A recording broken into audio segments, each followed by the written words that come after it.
Okay, this is number 47 from 10.2. And a particle moves in the plane, so the position at t at any time t from 0 to 2 pi is given parametrically. So we've got our horizontal and vertical components. So there's our parametric movement, which we could also use as in vector form. Same idea. Okay. A, find the velocity vector for the particle.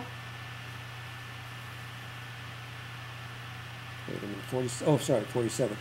Find the slope of the path of the particle at t equals pi over 2. So we want the slope, so we want dy dx.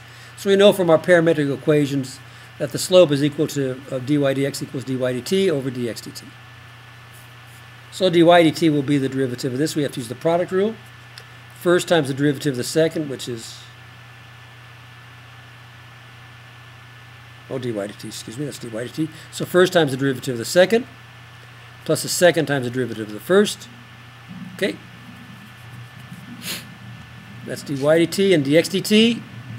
First times the derivative of the second, plus the second times the derivative of the first. And that's going to be your dy dx. Now we want to find that when t is equal to pi over 2. Okay.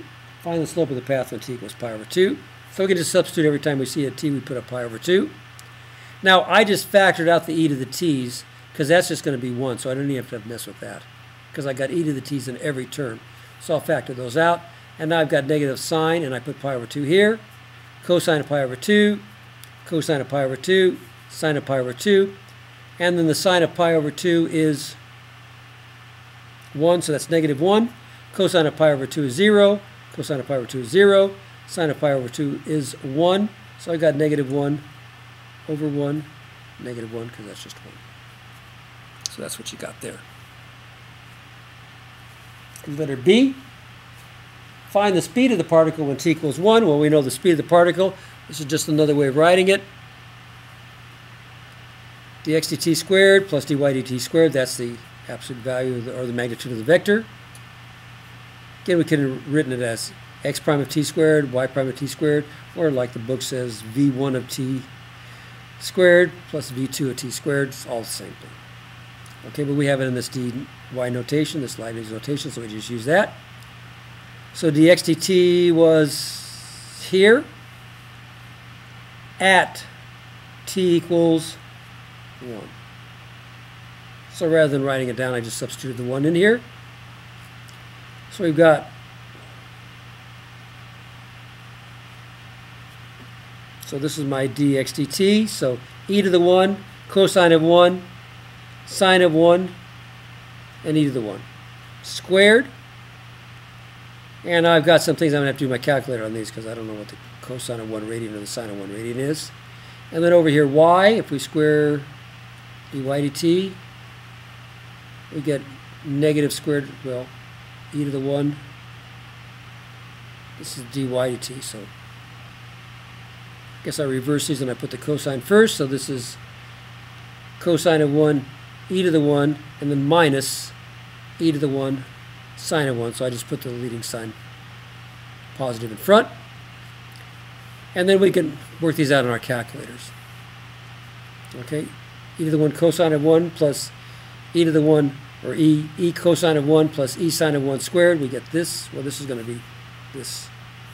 And then e cosine of 1 minus e sine of 1 is negative about 8.17. And we square both those. There's your magnitude. So as soon as you see these cosine 1, sine 1 radians, then you're going to have to use your calculator.